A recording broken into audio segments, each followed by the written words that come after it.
Ladies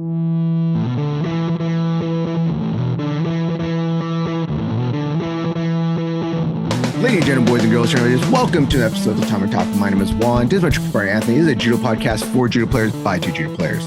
So, Anthony, how you doing? We're going to have to do this twice, huh? Yep, we are. I'm really tired. Because Anthony in 2 weeks is going on vacation. So we actually did one episode.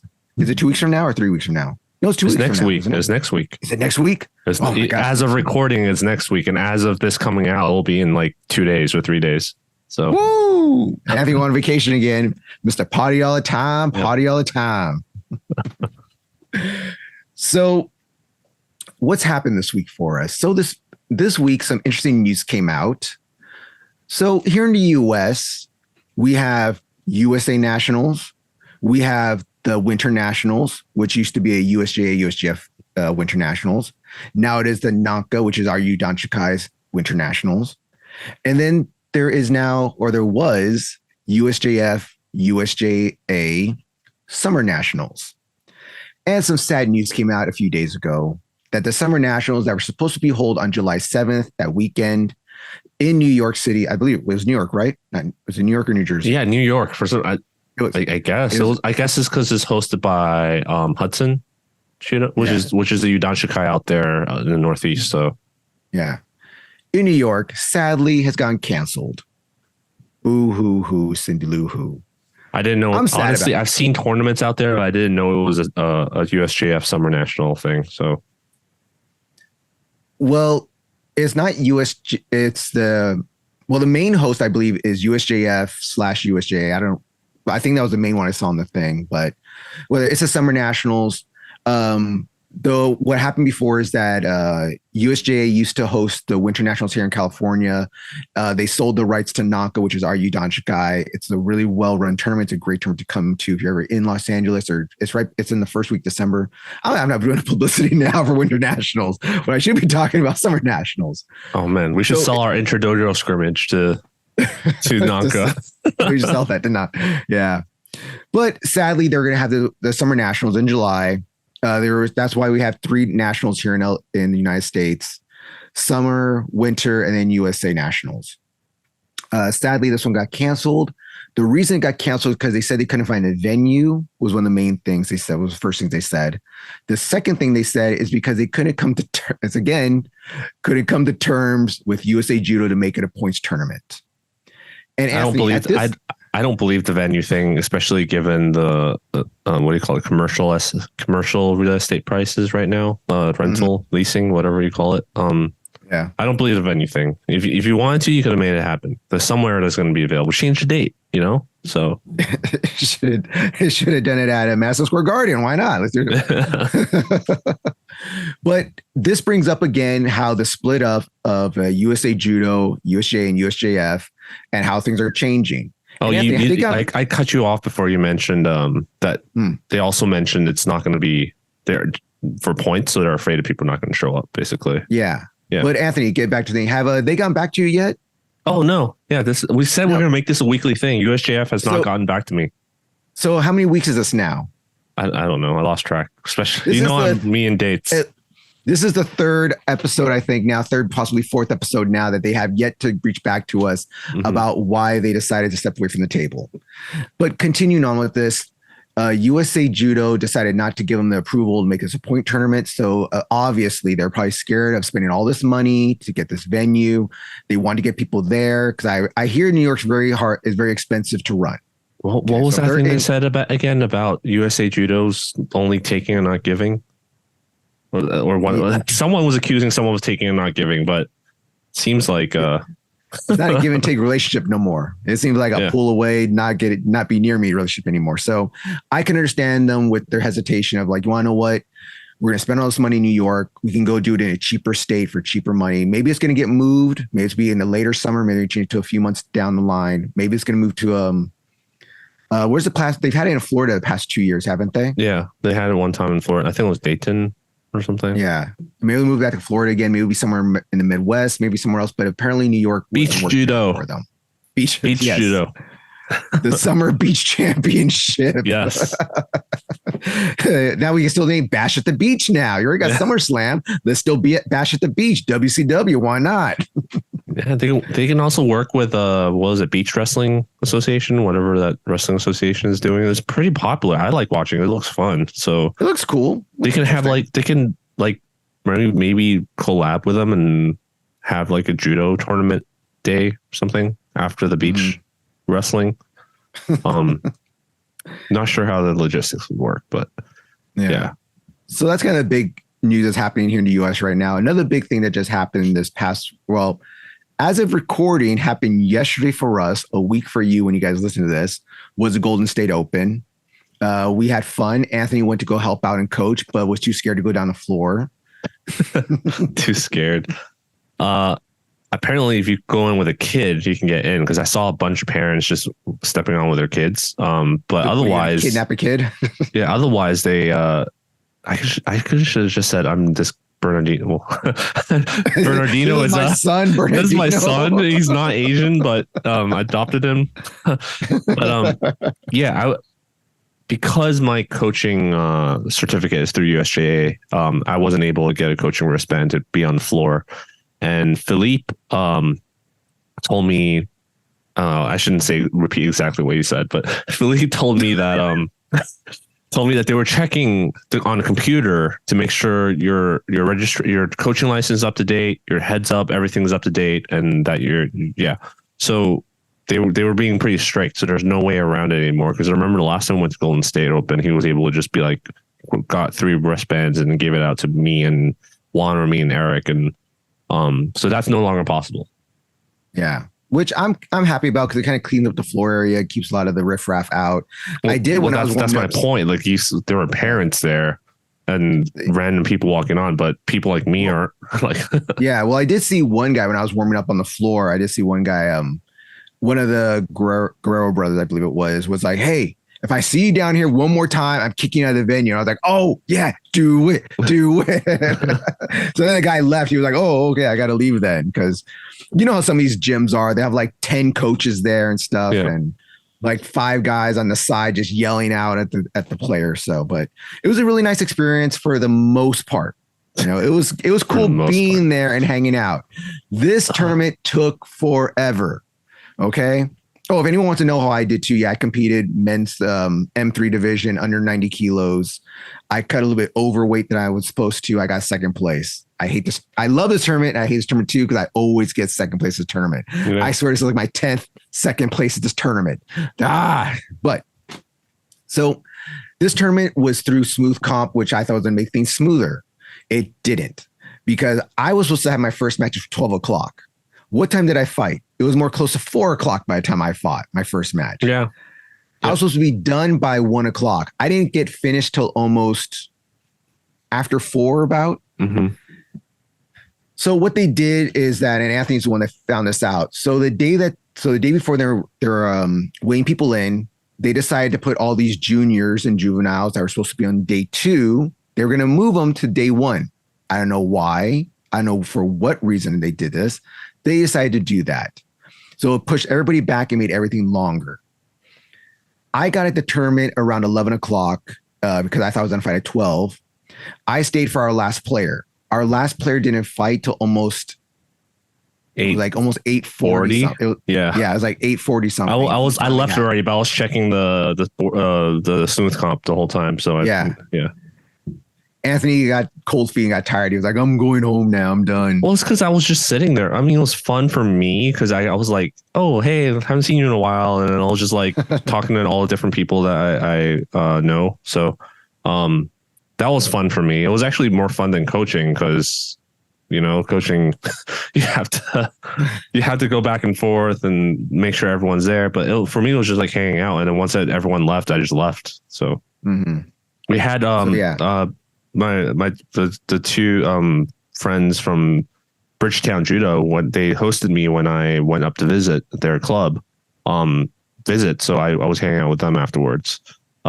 They said this was like a mess of a tournament, and apparently I thought it was relatively well. It's not the best, like not like the Taishi one, but it was relatively better than pre-smooth competitions. I think relatively, it It was relatively good, I think. I told them this is relatively good. I've been to worse, and they wouldn't believe me. But they said in Pacific Northwest, the tournaments are better run. I haven't been to one. Maybe I will go to one. I was telling them I want to go to one up there. So maybe they're better run. But I think it was pretty decently run. I don't think it was that bad. I would say by runway, by the way it was run smoothly for the most part. You know, the only thing that made it longer is that we had anticipated start times that were put out last night and in the morning, and then it kept getting pushed back because it kept adding and changing. But if you listen to our podcast or if you understand the rules, you know why it happens. It's because of the breaks in between, and then the injuries, which happens, and then like for example, the mat you were on. I'm not going to say my which mat one was terrible. Yeah, I'll say it was mat number. No, I'm not going to say. Yeah. So, every match. Yeah, every match is going to golden score. Yes, every match is going to golden score, and part of it has to. This is one thing I'll say: the reffing was terrible. I say all, but in particular, this time it was terrible. It was going to golden score mostly because he wasn't calling a lot of the passivity Shidos that should have happened, and there was a guy that was consistently stalling, as in like. He would lay on the ground and not get up. And I don't know how many divisions he signed up for, but he if he's that tired, maybe he shouldn't have signed up for so many matches. Cause I saw him, every single time I looked down, it was him fighting. Mm-hmm. So I think he probably had like 10, 15 matches or some crap like that. Yeah. Over exaggeration, by the way, it's not that many, but it felt like it. And almost every match went to golden score. He was laying on the floor. The referee told him to get up multiple times. He wouldn't get up, never gave him a Shido for it. Should have given him Shido for it many times. And then when he lost, his ref was like, I think one time he did a bear hug and he got Hansoku for that.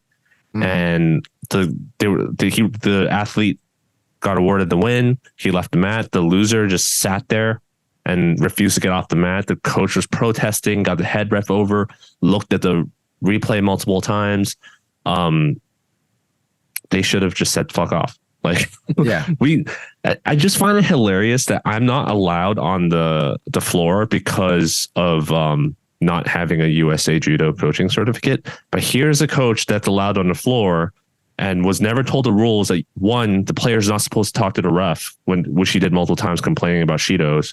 Mm-hmm. And then two, you're complaining to the head ref and arguing about it the whole time. And three, the player already walked off the mat. There's no redos after the player walks off the mat. If you took the coaching license thing, you would know that. And these are the guys allowed on the mat, and I'm not allowed on the mat. So on the mat side, so that's kind of ironic. But that kind of behavior and not the poor Shido reffing. Also, I saw a lot of bad calls. I'm not going to go into the details. Like it's very clear that a lot of these refs didn't look at the updated rules. Oh yeah, I saw like Ippon called for someone sitting on a butt, not even like landing, not even like being pushed back to the back. I'm not including bad calls that got reversed. I'm just talking about calls that they gave out and the wrong person won for it, basically. So there were some armbar throws that they weren't calling. Oh yeah, there are plenty of armbar throws. Yeah, it was just. That the refereeing was a mess, but I also found out there were short on refs. So I'll give them that. But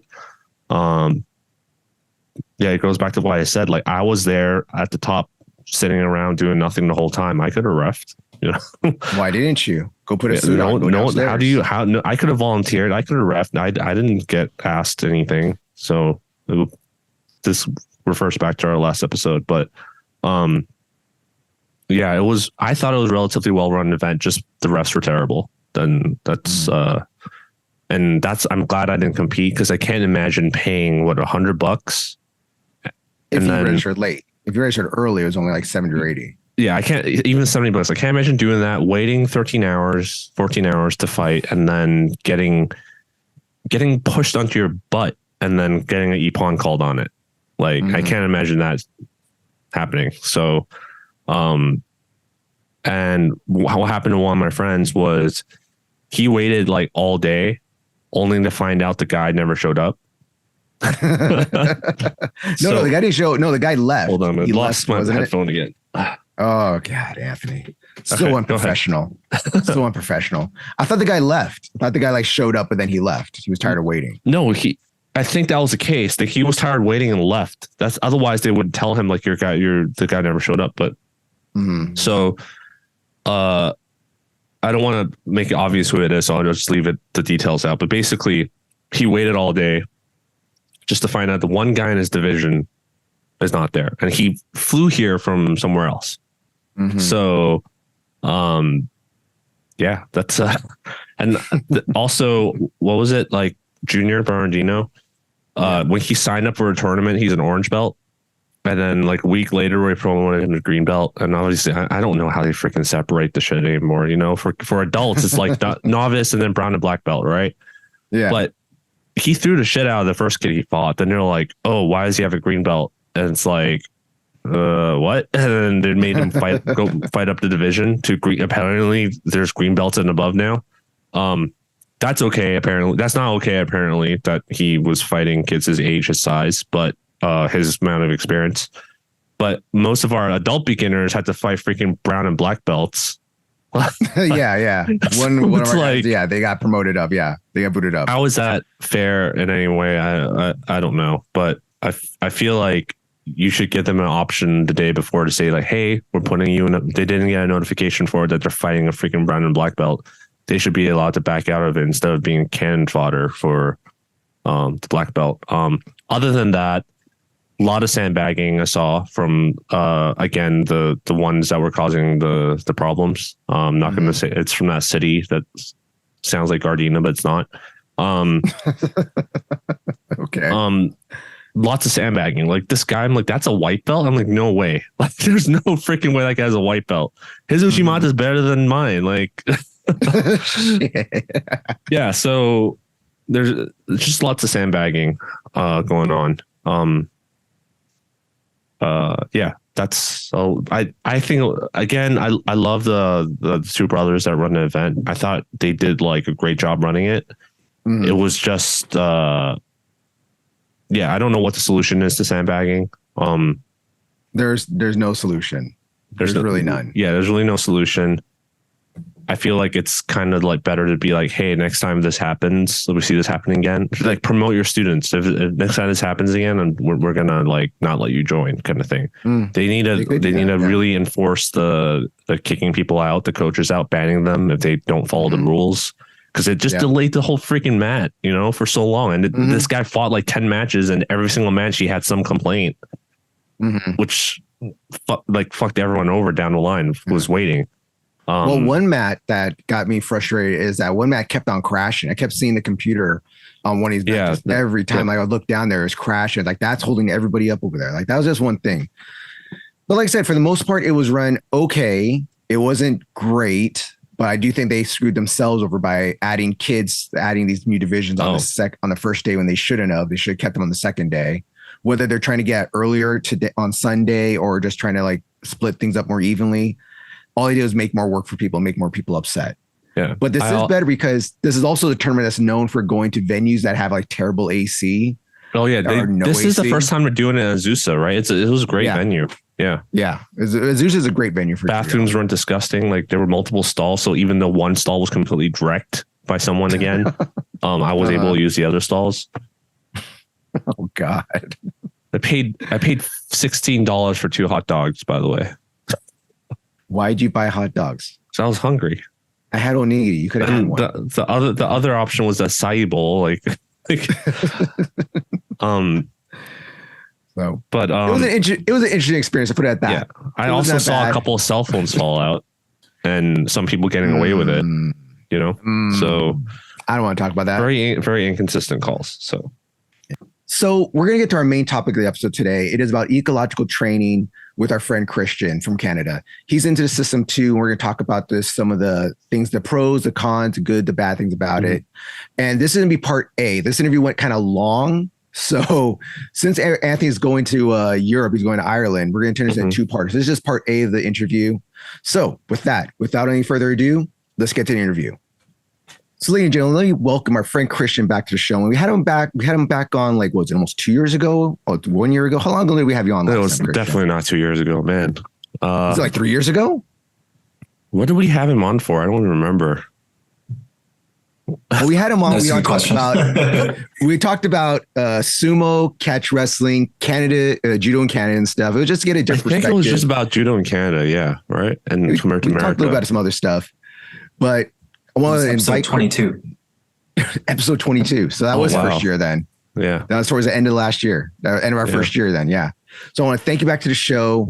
Congratulations on getting your black belt since then. Congratulations on doing your little sambo stuff, teaching sambo on the side. I know you told me you had a little tournament and you're doing your catch wrestling still, I believe, as well. So I just want to congratulate on all the stuff you've been doing this past 3 years. And it was he actually visited us. You weren't there that day. He visited us while he was since there. then. No, I was there. You were there. Okay. Yeah. He decided to step up and found out. He came by to buy one of the calendars and we were selling those calendars. So it was a very small class, but we had fun. It was like you, me, Ramiro, Johnny was there, and Johnny was there. One or two other people. Johnny was there. It was a fun class. But how are you doing, Kristian? I'm doing well. Yeah, glad to be back on the pod. Glad to be able to talk to you guys instead of just hearing you in my car speakers on the way to judo. Look at him flipping through his notes like he's preparing for war. Like, but yeah, like you said, doing judo.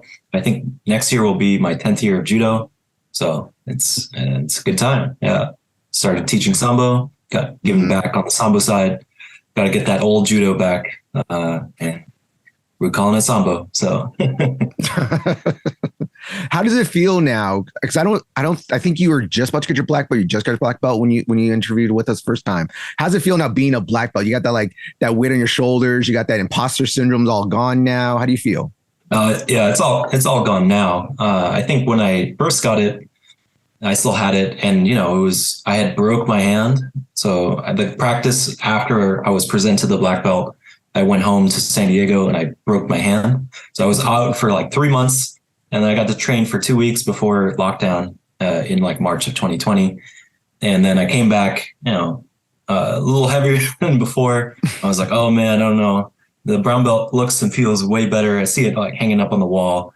I was like, that's better than what I'm wearing. But it's been a few years since then.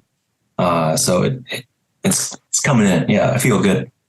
My imposter syndrome never went away. I still feel like a brown belt. Yeah, that's a big. It's weird. It's weird to be now these days. At least at my club, I'm the guy that's in the black belt line. They're like, "Oh yeah, you go." And I was like, "There's older people than me in the line." I'm like, "Oh, well, I guess I have been here sort of the longest in the like sub black belt line, not the teacher black belt line." Yeah. Mm-hmm. So I never thought I'd be here. It's like, all right, Kyosuke Sensei Ray. Yep. So the reason we have Kristian on the show today is because we're going to talk about the ecological way of training or the scientific way of training. Now, this is a big thing that's been coming up a lot because there's a BJJ coach out there that's doing this and is getting some results from it. Anthony's all into it. He's tried to get me into it. So I've watched the videos. Kristian's into it too. So I wouldn't say I'm all into it. So let me correct that. Anthony drank the Kool-Aid. Anthony drank the Kool-Aid and got seconds. All right. No, you're all up in the Kool-Aid. You love it. Don't worry. Don't lie.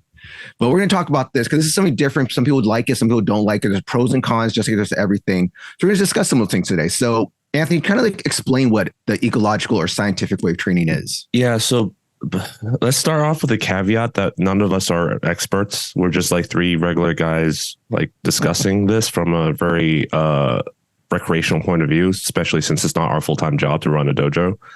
I've been just reading and listening to a lot of podcasts, reading all the books they recommended and reading the papers. And it's honestly a very dense read. But the gist of it is the traditional approach of training, like prescribing a movement action. Think like osotogari, right? You step here, then this, then you pull your hands and you lift your leg up kind of thing. That's kind of like called the information processing model. You give someone information and then they process it. The idea is you press a button and then you get an outcome. Basically, there's like you're trying to teach your brain to have this program basically that takes in information. When they see that information, then they're going to process it in a certain way, and then you press the button and the results come out. Versus the ecological approach, it's kind of like saying your environment around you. So everything from what the mats you're stepping on to whether there's a scoreboard there being shown, to the size of your opponent, all those things determine how your body reacts, basically, and how they move, how their body moves. And that approach to learning supposedly yields better, faster results. And also the permeability of the learning is more persistent that way, which means longer lasting. And people basically retain the knowledge better.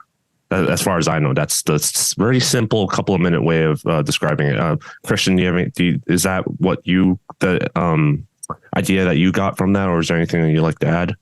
No, I would agree. I think without getting into the terms or, what ecology is, I think that's a good description. Yeah. Yep. So we agree on this? We agree? Yeah. Do we agree? Do we agree on this? Score, no score? Yes. So to me, when I first learned about this, when I first watched the videos and read the things that Anthony sent me, it seemed that these people were talking about that stationary training doesn't work. That stationary training is not going to make you better. So to clarify, when you say stationary, you mean static Uchikomis in particular? Yeah. Like for judo, like static Uchikomis, okay? Doing 10,000 static Uchikomis isn't going to work as well as movement Uchikomis. They're going to work. And movement and giving yourself resistance and giving yourself situations is going to help you get better faster. So to me, when I first read this, it seemed like that's what it sounded like to me, like stationary stuff. And they always talked about, like, the only one that talked about the most was the BJJ ones you sent me, but there has been a judo ones out there. And then you sent me some ones about basketball and the volleyball when you talk about a lot. I'm like, I can see them doing this. To me, it seems like some of the things they talk about is like very tough, I think, in other sports, where in martial arts, I think it's going to be much more easier for us to adapt into it. But I will say this, and I know I'm just going to put this out there very quickly. I think we've been doing this in martial arts for years already, because even when I was a kid doing karate, they would always say the best way to get better at karate isn't just doing kata, isn't just doing one steps, it's sparring, getting your sparring. Even just doing like single, like one step sparring is going to make you better. And that's the same thing we say in judo. You want to get better at judo, do more randori. Actually go do randori. So yeah. I want to say for us, we've been doing this somewhat for a long time already. I think it's just other sports now catching up and figuring out as well. Yeah, so I know there's something. Okay. Yeah, so I was going to say, Krish, I have something to say to that. Do you need a second, Kristian? Oh, okay. I was going to say, like, I want to touch on that briefly, but I want Kristian to get a first take at it because, yeah. So I think I could give like an anecdote. I'm sort of bridging these things. So like the sort of old Uchikomi style. So I switched to fighting as a lefty. So, everyone knows judo, probably, who listens to this. So, when someone does Uchikomi well, if you've gotten to like Shodan, you do Uchikomi well, you can feel that, when it's right. If you do like your throw that you're not very good at, your Uchikomi is not very well.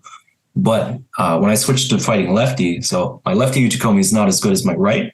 So you could say I was bad at, lefty Uchikomi. But when I switched to fighting lefty, my Uchimata Uchikomi was bad or not so great. But my, fighting skill of actually doing Uchimata is one of my best throws when I fight lefty now. So there's, this sort of approach kind of teases out these things that, there's sort of things that we have in our practice like Uchikomi, which might not give themselves to what we're actually doing, like the actual fighting. So I think that kind of, as an anecdote, kind of goes off of what Juan says. Yeah. So I do want to touch upon the Uchikomi. So if I'm understanding you correctly, you're saying you got some stuff out of static Uchikomi by practicing your left side, basically, before doing it in randori. Is that what you're saying? I would say no. That, okay. I can recognize that my lefty Uchikomi is not is not great. But you can fight left-sided.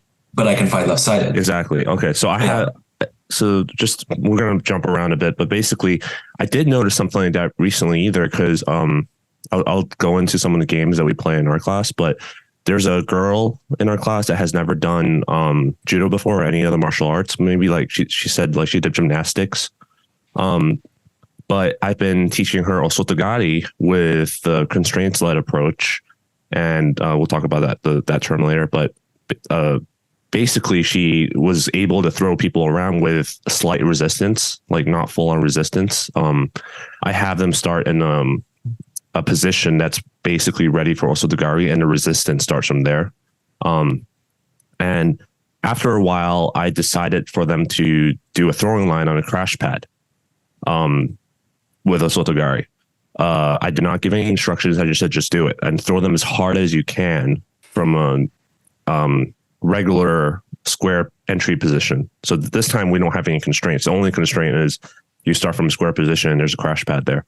And she was not able to do it.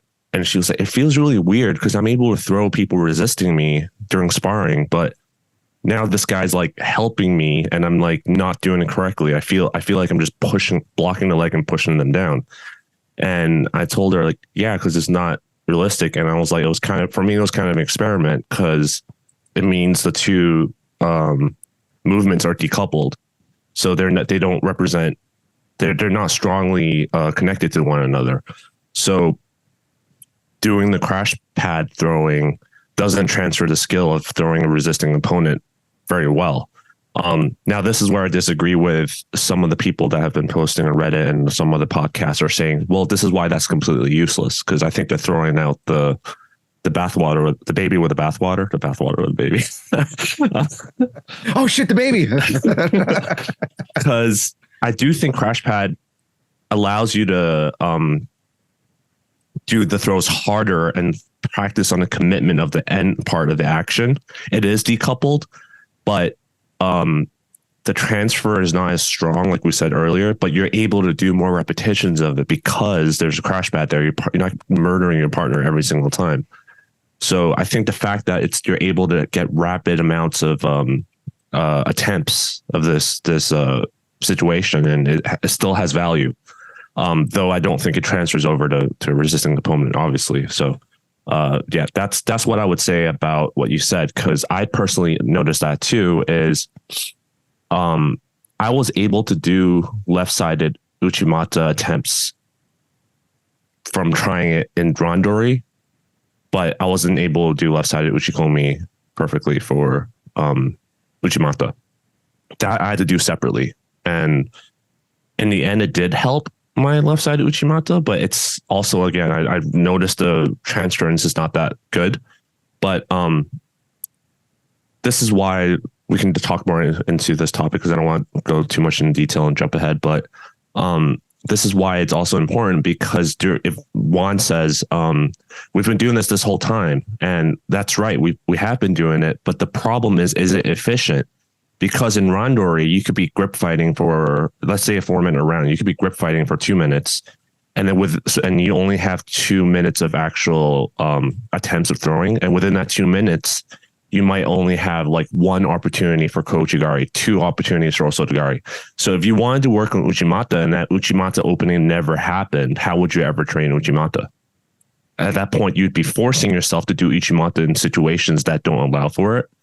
So the whole idea of this ecological approach, constraints-led approach, is you modify the environment via constraints, that you create an environment where the Uchimata is there. And you can, that using that, you're able to practice like that Uchimata in that situation 100 times. You're trying to recreate that split moment in Randori for that one throw, one technique in that situation, or multiple situations, right?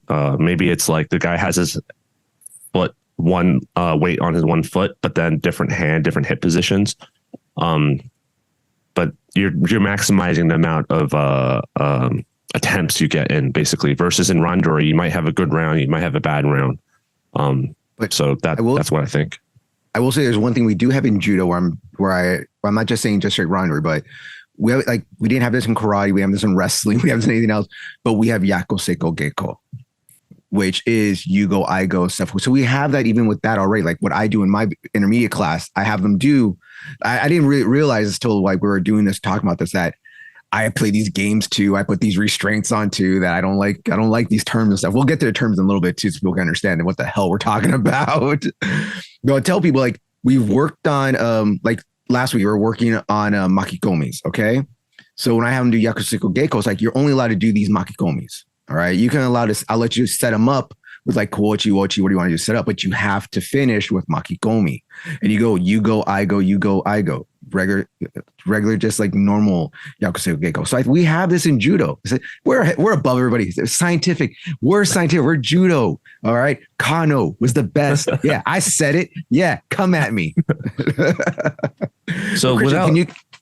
Yeah. Do we want to go over the terms and stuff? And yes, Kristian's the reason we invited Kristian on is because when I shared this stuff with him. Oh, he got his papers ready. He's ready. Yeah. I see him.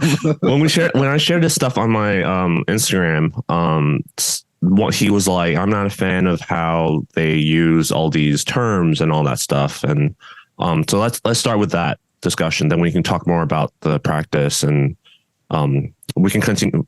Just so this is a reminder, like a bookmark about coming back to talking about how judo already does all this stuff. Right. So, yeah, Kristian, you saying that there's all these terms like invariance, affordances, and I can't honestly. I remember concepts. I don't remember words. That's just my way of learning. So you're going to have to talk about it. All right. So I would say, if any of us use these terms, definitely come back to this section, this bookmark, because it'll explain some of the more jargony language that we'll probably hear throughout the episode. So as a whole, going through I have a biology degree. I'm really not a fan of jargon. I think you're putting this sort of language, and it's not about, it kind of limits the access or there's a nice word for it, like accessibility. Yep. So you limit that by using these sorts of languages. So if you want to educate people, I think you should speak in, simpler terms, because, in biology, one thing can mean one thing in one specific field can mean something else in another field. So it can be kind of confusing. So if we just think about the ecological approach to learning, so, I have like a basic understanding of ecology. So when we're talking about this in this learning method, so ecology, kind of, think about your organism and their environment. So in terms of levels of ecology, you sort of have a few, but the ones that kind of apply to what we're talking about for sports. So you have your individual, your organism, and then you sort of have a population level. So that would be, my dojo. And you have your community level. So judo as a whole. So this is kind of what's influencing, what you're doing in your sport. So what you're doing for your sport and you. So this is kind of what they're speaking about. So, when you think about, they have terms like, functional behavior. That's sort of what you're able to do. The organism is able to move around. They have terms like affordances. So whenever I'm going to talk about affordances, which is a term by Gibson, that's your sort of possibility for action. So an organism has, if it can walk on two legs, it can do these things. So when it goes further on, it says, sometimes you're not, if you haven't been shown something or you're not in the right spot to be able to do something, that movement exists, but you're not able to perceive it. So this is kind of where this really goes down a rabbit hole. So development is another term. So that's sort of your skill acquisition. So you need to get your development better. It's like your potential for your behavior. So in judo, we have development, we have your skill acquisition. So you have, depending on your ability. So, if you have one leg, that's going to limit your judo. So it's going to affect your skill acquisition. And then, depending on the individual, you'll have sort of the behavioral flexibility. So you can sort of fine tune whatever you're trying to do in terms of these sort of games. Let's see here. Then we have like invariance is I think a really bad jargon term. it means constant, unchanging. So when Greg Saunders talks about invariances, I think it's pretty gross in my opinion. Yeah. But I think, these are the things that are constant in whatever you're talking about. So, gravity, constant, fine. So can you talk about what invariance in a grappling? Because I was going to talk about invariance too, but since you're already talking about it, I don't totally agree that you shouldn't use that term, especially invariant. But what in a grappling context, what is an invariant? Let's just talk about that. So it could be gravity. So gravity is always present, never changing. Regardless of where you are in the world, gravity is going to affect you. If you pick up a pencil, it's going to drop down. So this is an invariant. This is a unchanging fact of life, of what our reality is. So you have to take into account these things when you're trying to perform a task. So for like Greg Sauter's example of invariant is for a technique, for example, even though he was talking about how he doesn't use like the term technique, but like an arm bar, the invariant would be you'd always have to control the shoulder, and the breaking point, for example, is always the elbow. Those are things that never change. No matter how you do the arm bar differently, those things never change. And in judo context, for me, like a hip throw of any sort is your hip's always the fulcrum. That's an invariant. So that's what I wanted to talk about. So yeah, continue. I'm glad you took notes, by the way. Saved me a lot of work. There's a couple others that might come up. So there's sort of degeneracy. So it's sort of that's the sort of self-organization. You have other terms like attunement, how you're able to pick up on things that are always there. So the example for that was, our radio signal is always being put out, regardless of if you tune in. So that's your ability to pick up on something that's always there. So gravity is always there. Can you use gravity to throw someone? That's up to your skill development to attune. So there's other ones, but I think, they probably won't come up that much. If they do, I can always come in and give my unjargoned language. Yeah. So, as I said, I watch like almost like right now I'm done with the Rob Gray's first book, and I'm halfway through, not even halfway, probably the third way through his second book. I watched like maybe like 10 of his YouTube channel videos. I did listen to all of the podcast interviews, but for this episode, I particularly sent Kristian and Juan 2 videos. I don't remember what the other one was, but the one I sent was about Rob Gray on his YouTube channel talking about why the terms are required. On the short, I'll summarize the short of it, then I'll let Kristian respond, and probably we'll start with Juan this time before Kristian. The short version of the video is basically he's saying, is that the notes that you're talking about? That was you sent the Rob Gray video and then Greg Saunders interview. Yeah. The Greg Saunders interview. Yeah. So basically, these terms. First of all, this is not in the video, but first of all, we got to understand that Rob Gray is academic. He's a professor studying motor learning, skill acquisition, right? So all of this stuff that he's talking about is targeted towards academics, not for people like us to understand, right? His job as a consultant, because he does consulting. I think right now he was working with volleyball for a while, and now he's like a consultant for the Red Sox or White. I don't watch baseball. I don't know the teams. Something Sox, Red Sox, White Sox. I don't know. Sorry for whoever is a fan of those teams. So he's working as a consultant with those people now. And I guess his job is to translate all this scientific jargon into plain English for those people. But Rob Gray's 2 books are targeted towards coaches and people like us. But I think Greg's point is, as a coach, you should right now, this ecological approach psychology kind of thing is still relatively a new field. And like Juan said, we've been doing this for ages. But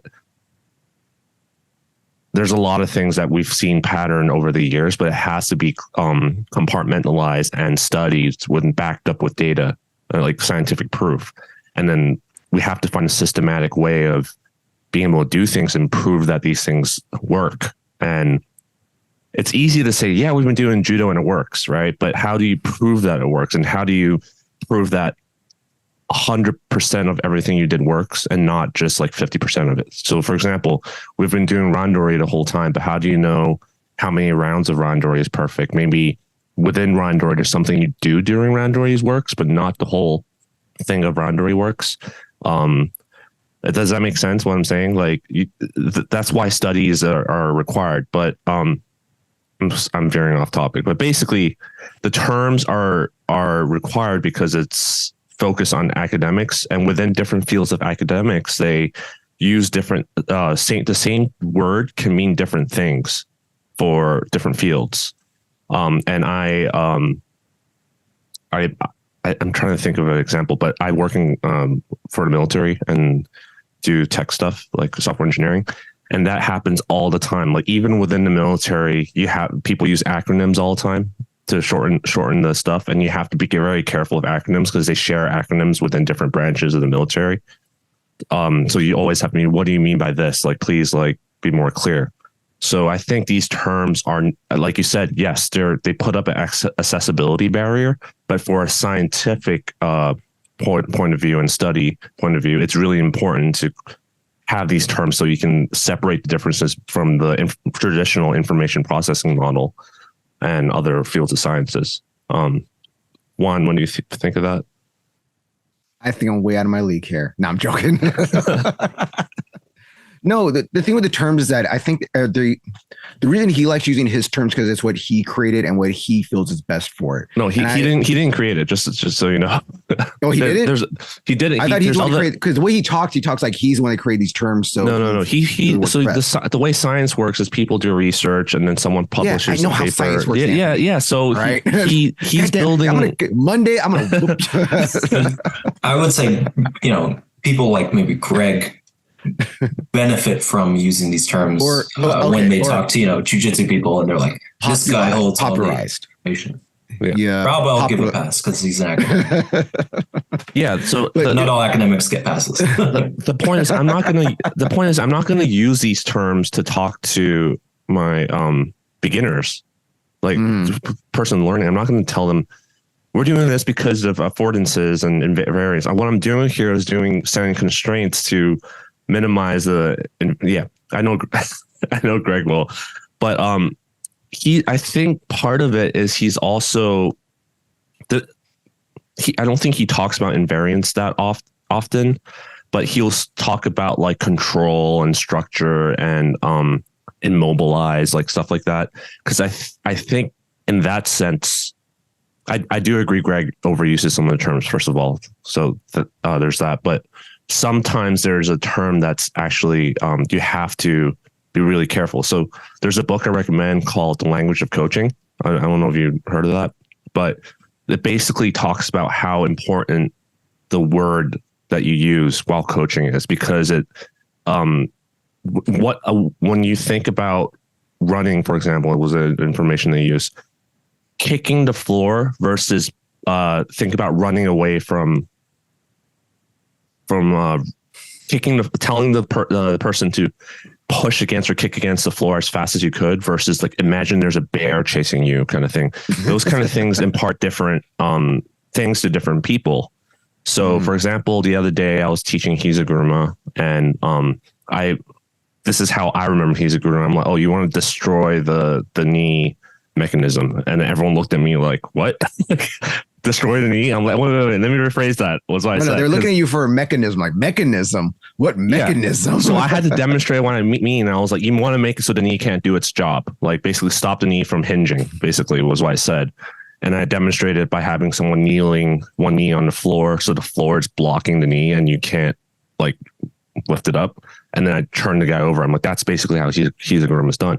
But if I just said destroy the knee mechanism, okay, now go do it, then people are going to kick the shit out of people's knees, right? So go get a baseball bat. No, they come with a sledgehammer. Yeah. Or also one good example is also Dogati. People say they call it a trip. You see, oh, look at that leg trip. Then that's what people are going to do. They're going to block the leg, then push the guy over. That's if you describe also Dogati as a leg trip, then that's going to be what happens. And another thing people do say is like kick the leg back, which is why people always kick it back and then it stays on the floor. So they do kind of like a really shitty osoto otoshi kind of thing.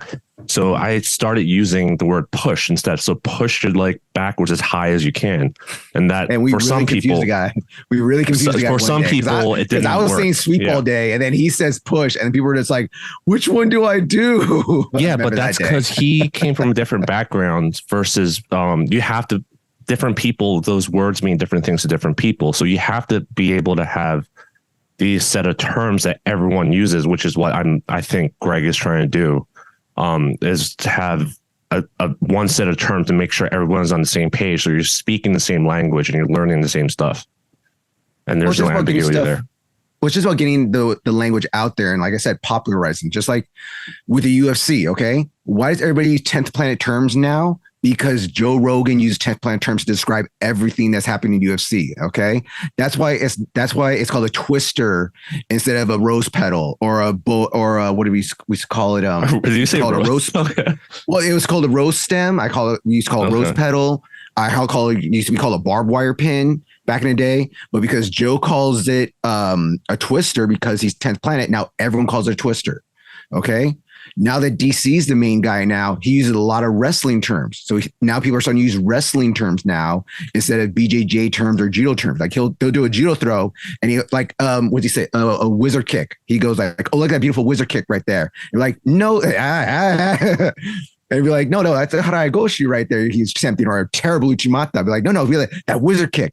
It's all about who popularizes it. So we're trying to popularize these terms, and some people like it, some people don't like it. Like we're judo players. We see something happen in MMA or another sport, and they call it something totally different, or another martial arts thing. We're like, no, that's Uchimata, that's Haraigoshi and stuff. But they'll call it a wizard kick instead because he's from a wrestling background.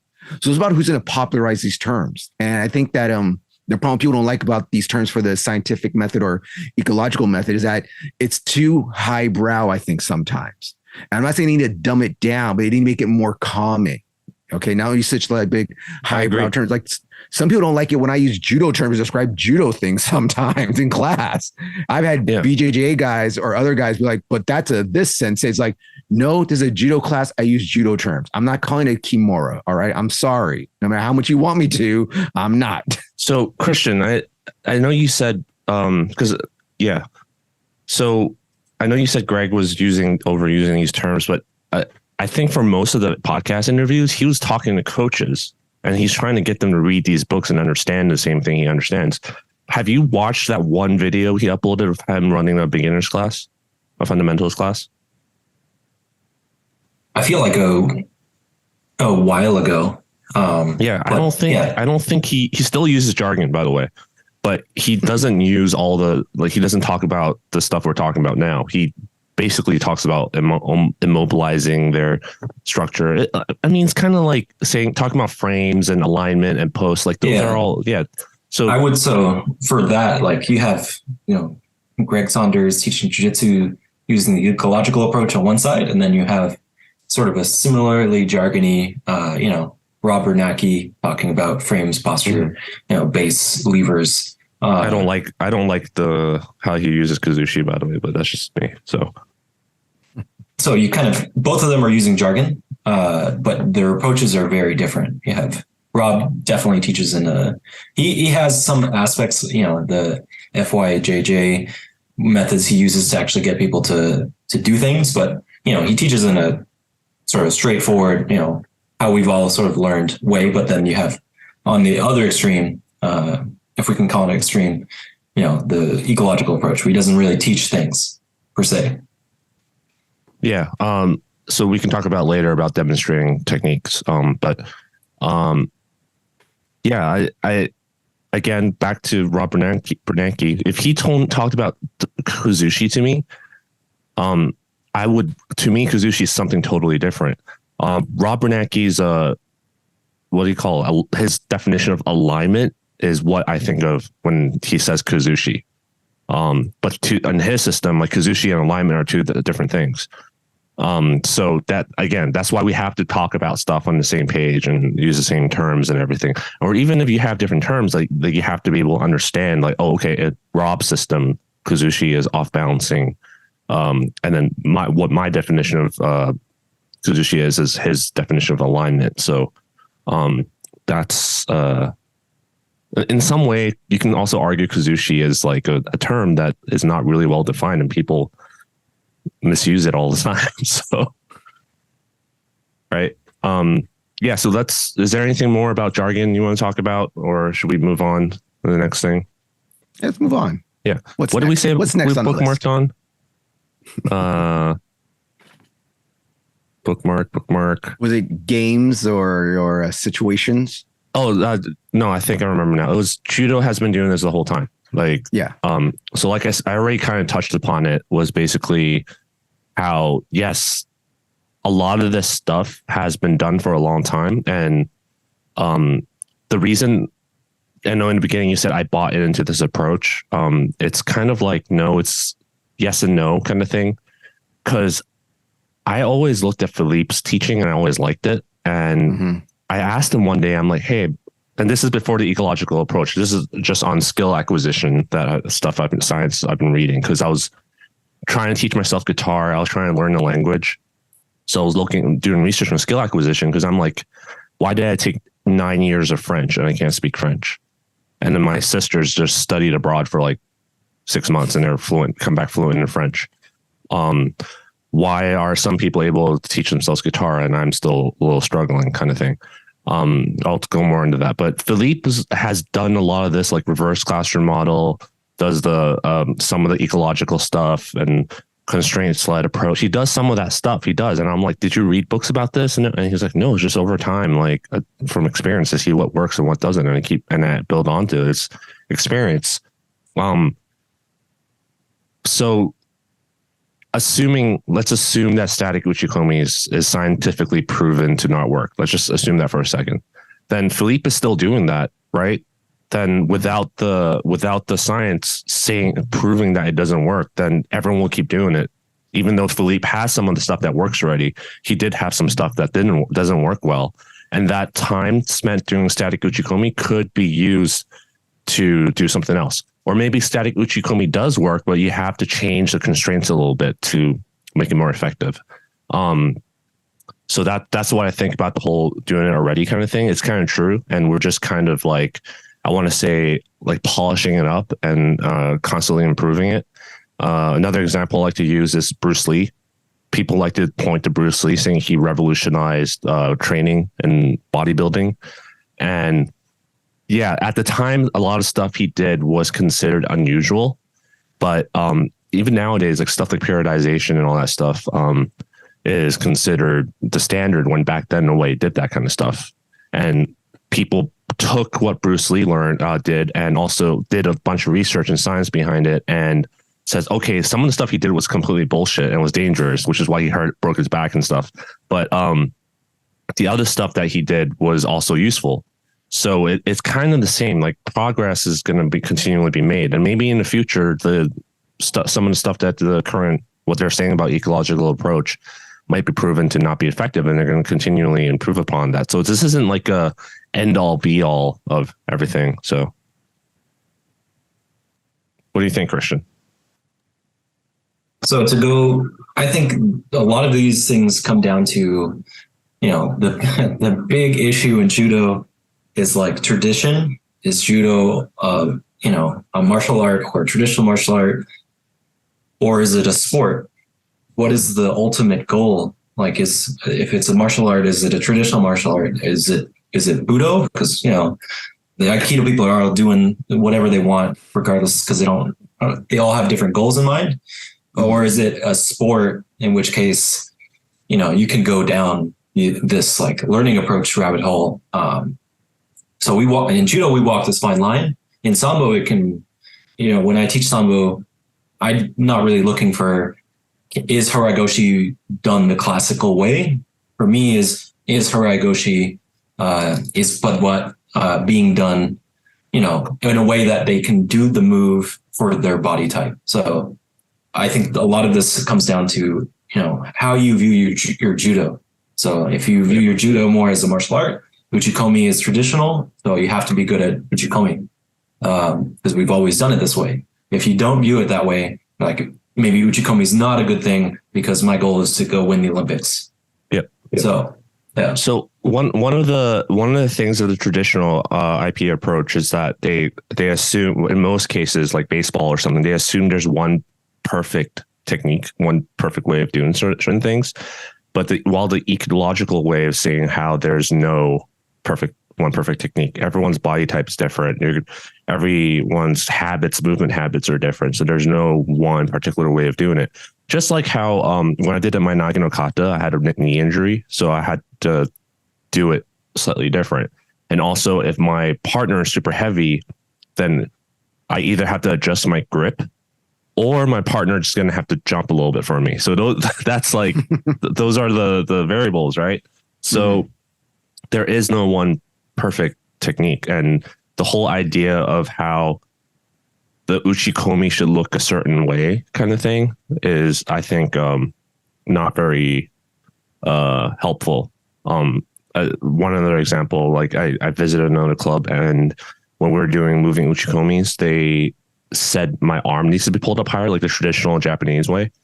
And that way of training is actually how I think I have long-term problems with my shoulder. Because I always looked at how Japanese do it and copied it ever since then. I mentioned how I've done thousands and thousands of uchikomis for uchimata. That's the technique I've spent the most time on, but I suck the most at out of all the other techniques that I do in randori. And that's just from overuse. And I was pulling it the regular way that I do it in a fight in a randori, and they're like, put your arm up higher, put your arm up higher. So I didn't say anything. I just kept doing it, but then my shoulder hurt. And one of the things that the ecological approach talks about is the variability actually prevents injury and from overuse, because your body's going to adjust for itself to prevent whatever is inefficient or hurts or whatever. So every single pull is going to be slightly different. But if you're forcing your body to always pull at this same exact angle and height and range, then repeating the same movement, you're going to get overuse, and it's going to create injuries. And that's seen in baseball all the time from pitchers. Basically, they've done studies on it. So that's my personal experience with the whole one correct technique thing, and repeating the same uchikomi thousands times exactly kind of thing. So do you have anything to add before I talk more about it? Because I feel like I'm the one talking more. Yeah, if I may. So I think this kind of gets to the what do they call it? Degeneracy. So so in non-jargon terms for degeneracy, you have this idea that so like if you are a blacksmith, your swing is not all the same. If all of us are blacksmiths, all our swings are not going to be the same. So should we talk about the blacksmith study they did first that started this whole thing? I don't think you need to talk about the study, but all right. So yeah, there is a study for that. But the idea is, you have the same output, the same thing that's being done, but you're doing it all in sort of different ways. So if we think about this, if you can think about this in terms of a judo way, they say that, different structures are sort of interchangeable. You could do this in a judo way, maybe before the leg grab ban. So uchimata, the inner thigh throw, can be done with the leg, or you can do it with your hand. So there's like the hand uchimata, same with the taio. You can do a taio with, sort of blocking with your foot and leg, or you can do the hand taio. So there's old videos of, going in for seo and then blocking their far leg with your hand. So I would call that sort of the hand taio. So you have the same output. So it's sort of the same mechanism of a taio toshi or an uchimata, just you're not using your arm, or you're not using your leg, you're using your arm. So that's sort of what I think Anthony was talking about just now. So this idea of degeneracy. Yeah. So briefly, I'm going to talk about that blacksmith thing, right? And also the other studies associated with it. What caused this, I guess, field to be studied is because they studied expert blacksmiths and novice, like apprentice blacksmiths, and they tracked their hand movements. And novice blacksmith, there's very little variability in how they swing the hammer down. And expert blacksmiths, there's tons of variability. Like the way they swing, each swing is like really, really different. And that kind of shows that you get good at blacksmithing not by focusing, training your arm to repeat the same exact movements. What really matters in the end is where you hit the spot, right? Where you hit on the sword. It doesn't matter how you swing. And they did the similar studies for what do you call it? Tennis, volleyball, baseball. They studied their swings and serves and kicks, whatever, for a sport. And the experts always had huge variabilities in how they strike or hit or do whatever, while the novices are very, the variabilities are really small. And that kind of shows that in reality, when you play a game or whatever, there's huge variabilities, and you need to be able to adapt to that wide range of variability of situations, basically, and not just be able to only do that one small thing. And that's what experts do. So anything you want to add? I kind of want to talk about the whole, well, the Japanese do it, the experts say this kind of thing. Like, next, if you don't have anything to add. To me, I just want to say one thing with this is just that it's with anything, there's going to be variants. You want to use their jargon and stuff, but it's about figuring out what works for you. And that's one thing that I teach in my class a lot, about what works for you with the throw. And I think that's one thing where I'm a little bit more open, where again, because I've been growing with the way I grew up was like the way you get better is by actually doing it. I also understand there's more than one way to do it, at least when it comes to grappling. When it comes to striking and kicking and stuff, there's only a few ways to do it. There's not a whole lot of ways I can do different type of roundhouse kicks and stuff. But especially when it comes to throws, it's like the way you teach like ogoshi is that you really want to block the hip always. But then some people like doing like the time and a quarter throw that Philippe likes to do a lot, where your hip is really far. Some people are more better at ukigoshi than they are ogoshi, but they're getting that placement right there. But it's one thing I always tell people is like, you're going to figure out what works best for you and your body. And that's why like we teach a standard version first, and this work gets into the doing regular Uchikomi. You figure out okay. So what I always say is like, I like to build the house and then I like to furnish it. Okay. I want you to get to do the move and then I'm going to polish it up from there. That's what I want from you. So, and I know other senseis aren't like that. Senseis want you to do it like that perfect way from the beginning. Whereas me, and I think that we're similar to this ecological approach, like I want to build this house and then I'll furnish it. Okay. I want you to get the throw and then I'll help you figure out what we're going to need to get it better. What works better for you. This is where I kind of agree. Like, where I don't agree with the don't totally show technique kind of thing. I would tell them to, so we used to talk about the traditional way of doing it. For me, the traditional way is the invariants we're talking about, right? The stuff that makes the technique work. Like hip has to be below whatever, hand has to be here, leg has to be behind certain place. So osotogari, the invariant is your leg has to be behind the other guy's leg, right? You can't do osotogari from the front with your leg in front of the other guy. So the traditional technique, which to me are a version of the technique that fulfills the invariants for me right now. So I don't care, for example, where the hand is. There's so many ways of doing the hand part, the arm movements for osotogari. Like there's some traditional ways where you pull it out and check your watch kind of thing. Recently, more and more people I've seen are teaching to pull the arm down to the belt that way. I don't care. I just care you fulfill the rest of the criteria. And to me, that's what I started on. And I think the problem where the disagreement comes with the two approaches is how long should you spend on that version of doing that? And for me, it's like, as long as you get those invariants correct, then I would start having you do the ones with resistance and adding in all that kind of constraints and stuff, instead of do this until you can do it perfectly, then go do moving Uchikomi, then you do randori kind of thing. I think that's like a inefficient way of going about it. So that's where I'm kind of in the middle ground, and I'm not like, yeah, Uchikomi is useless. A traditional static Nagekomi is useless too. Go full ecological approach. And I'm also not full ecological approach either. And information processing and stuff. Yeah. Kristian raised his hand. Yeah, I did raise my hand. So I'm curious.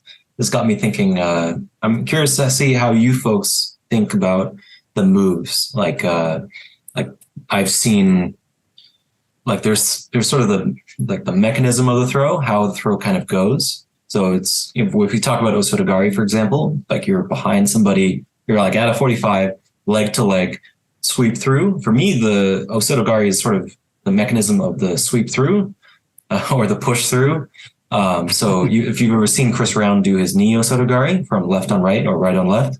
I have not seen it. Or if you've ever seen, I think Travis Stevens has shown going for like a Kosoto leg hook and then finishing with a mechanism very similar to Osoto, instead of this normal, like, kind of push them over with your body weight, like Kosoto.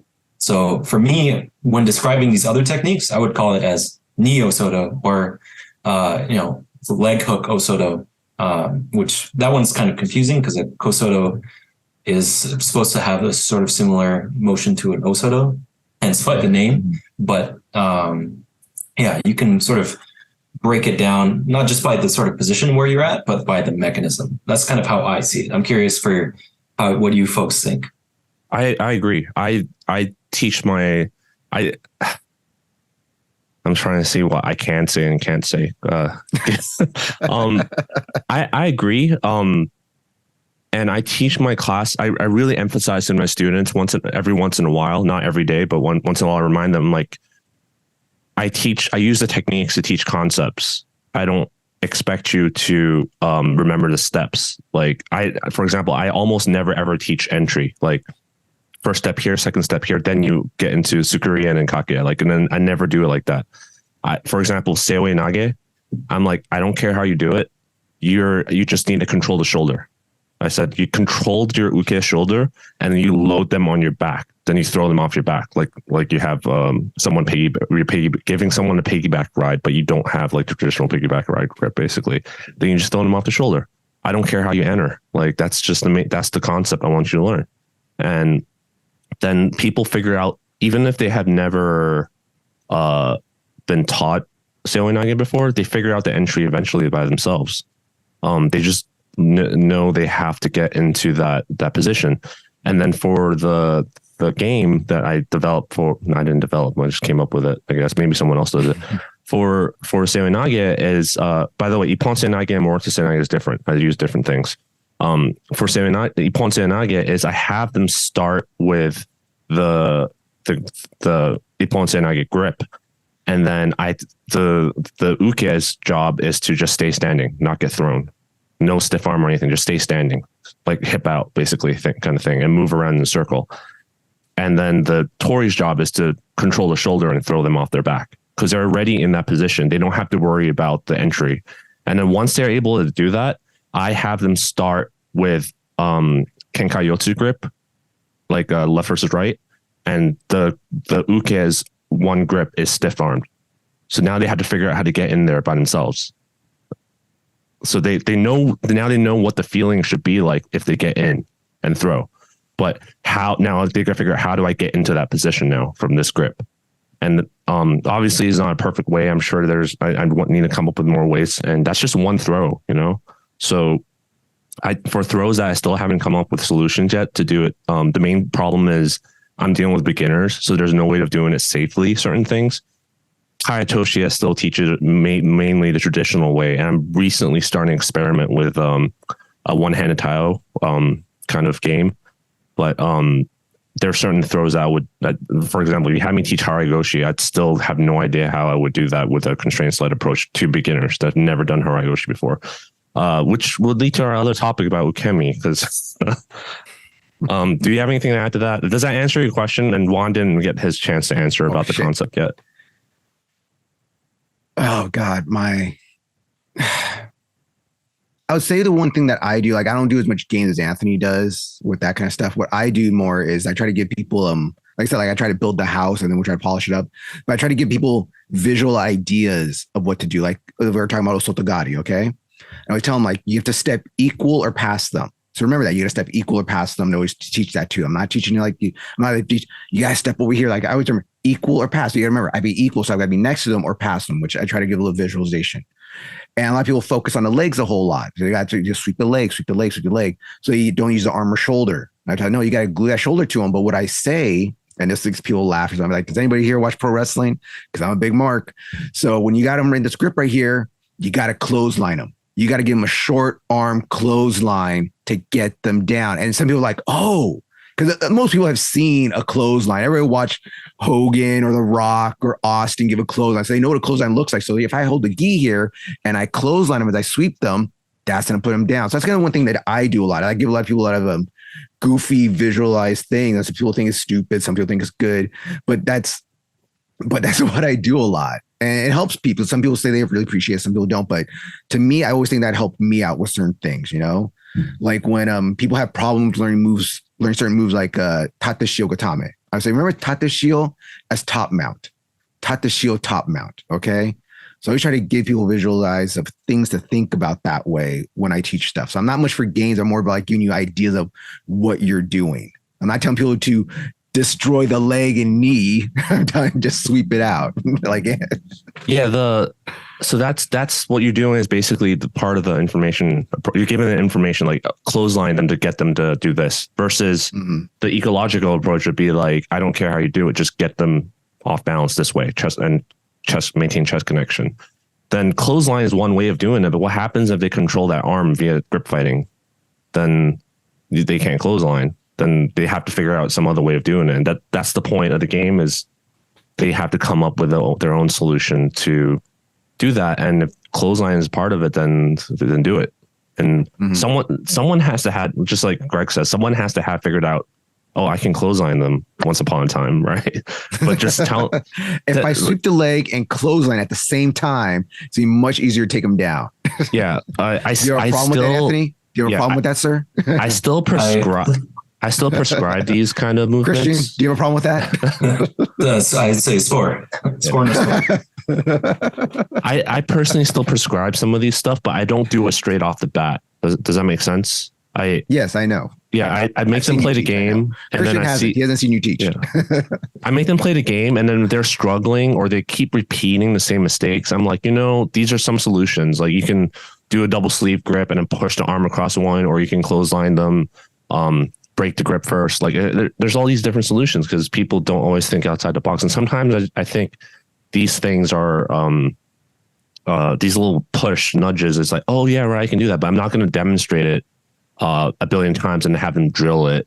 And because then if they're drilling that one situation over and over again, then now they're just preparing for that one situation instead of whatever happens.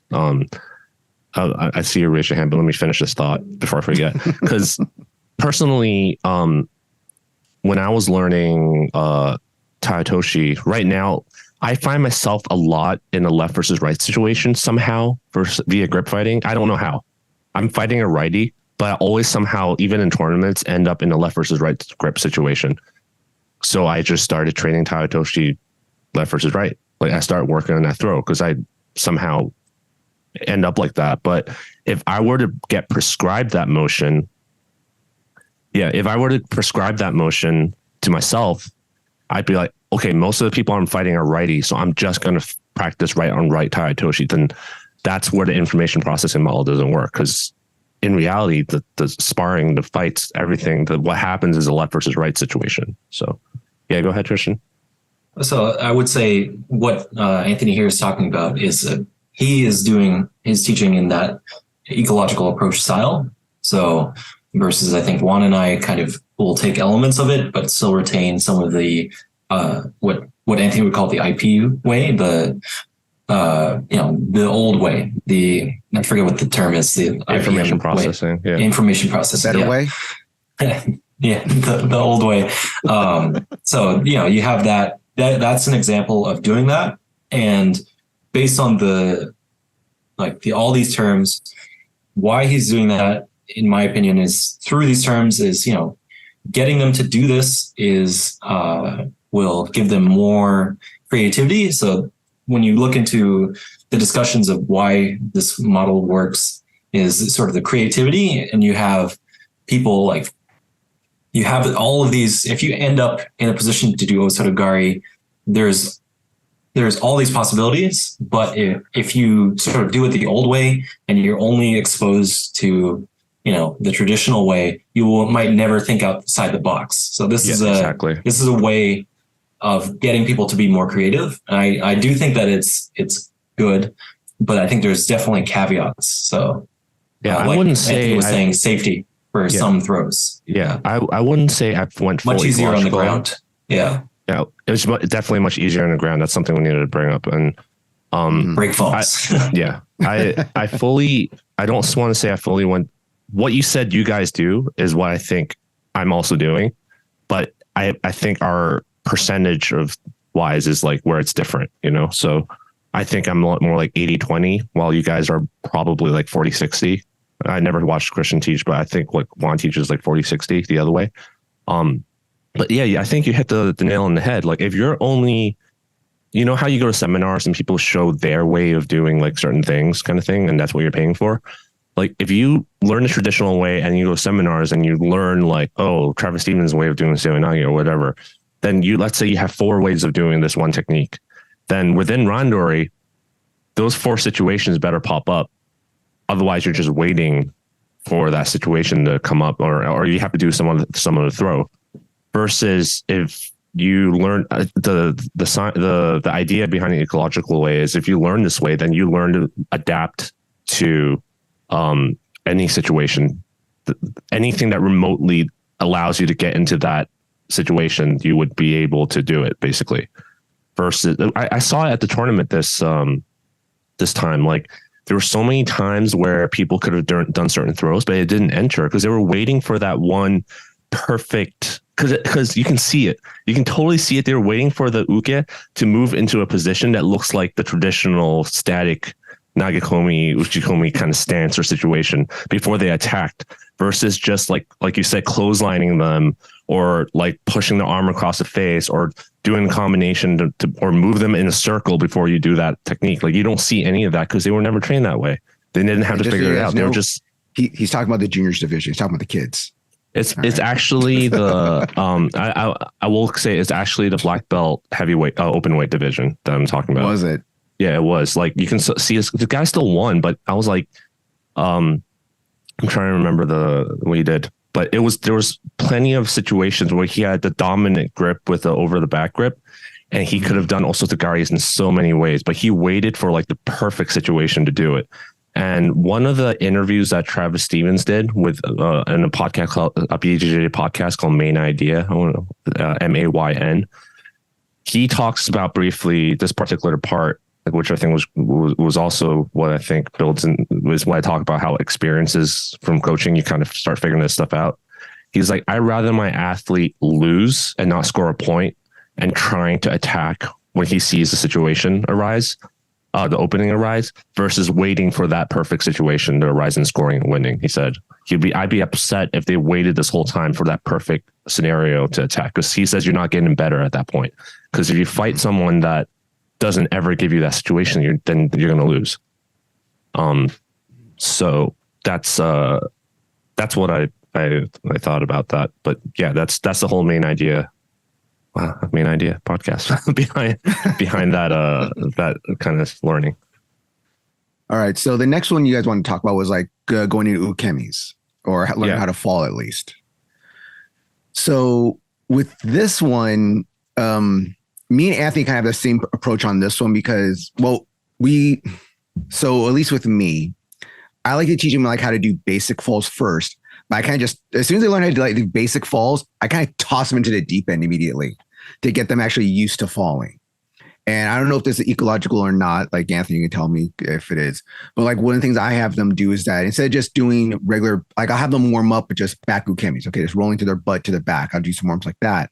But then when I have them actually do stuff, I'm gonna have one partner in all fours or in a referee stance right there, and the person to sit down and let's fall backwards to get used to it. For forward ukemis, we'll do a few warm up, just regular forward ukemis, but then I'll have them partner up one on all fours, a referee's position, and do forward Ukemi over the person 2 or 3 times, forward Ukemi over. So they're not getting a thing of they're being scared of hitting the mat. They're already going to hit the mat, and they're getting an obstacle to go over something. And then with my side Ukemis, I do have them hold each other. You know, like to do the Ashiwaza drill, you just sweep, sweep, sweep, sweep, sweep. Well, instead of having to sweep, I was having them walk 1, 2, 3, and then you're going to take the fall. You're going to sweep your leg up and take the fall. So they get used to this whole falling. So I kind of teach them the basics. I kind of like ease them into it with some warm-ups. And then it's like, all right, get your butt out there and go fall, you know? And another one that we do that's, I don't do that often, but the whole one where they, it's like the trust fall. You know, someone will be leaning back on somebody else. You push, push, push, push. You don't know when you're going to fall, and then they're going to let you go, and you have to do it back Ukemi from a higher position, from a higher, just from pretty much standing almost or leaning backwards. So these are kind of things that I don't see that much done in other classes, but we do it. And I actually got this from one of our European members a long time ago, Brachia. She was from Germany. No, she taught. Everyone thinks that she taught German. No, Orange. What's the Orange? Denmark. Yeah, Denmark. She's from there, and this is something they did there. She used to say. So when she taught classes to warm, she would always do this. I thought this is a great way to get people used to it. So then when I started teaching beginners, I brought this in with me. So you're gonna first learn how to fall a little bit, but I kind of taught you in deep end fast, so you actually know how to do this. You actually get the real feeling of it. Now, would this be ecological, in your guys' opinion?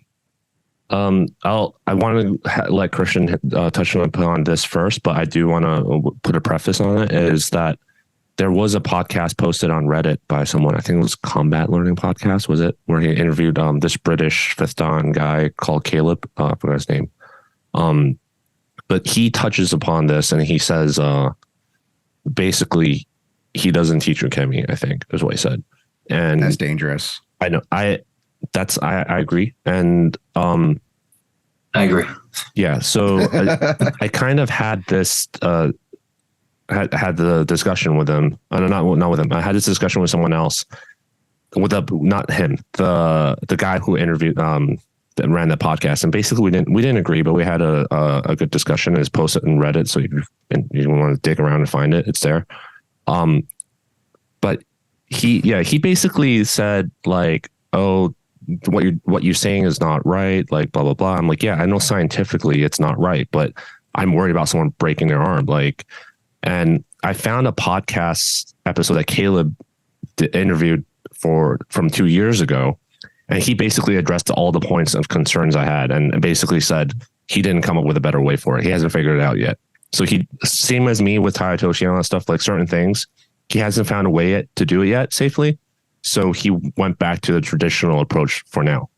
So I think Ukemi is one of those things, but the main idea is that the traditional way of teaching Ukemi, and also like the less traditional way, which is what Juan was talking about, they all are decoupled from the actual act of taking a fall in randori. Let's just start, not even talking about competition, just randori. And even the hard Nagekomi, it's decoupled. So I have seen that over the years. So let's start with Kristian. Kristian, before I go take over, you talk. So I would say that for me, a lot of Ukemi, so this might be controversial, but a lot of Ukemi, I think, is developing your aerial awareness. So why we continuously do, in my opinion, Ushiro Ukemi, back Ukemi, like Yoko Ukemi, side break falls, back and side break falls. For me, back break falls, worst case scenario. If almost all, turning throws will land you on the side. And, why we slap the mat, this is where the controversy comes in. For me, I toe the line when I tell the beginner, like, oh, you're going to distribute the force when you hit. But I don't actually believe that, really. Like you don't distribute the force, yeah. So for me, it's like you have to get in your muscle memory to tuck your arms and not post your arms back. That's the main thing, in my opinion. It's like, don't break your arms.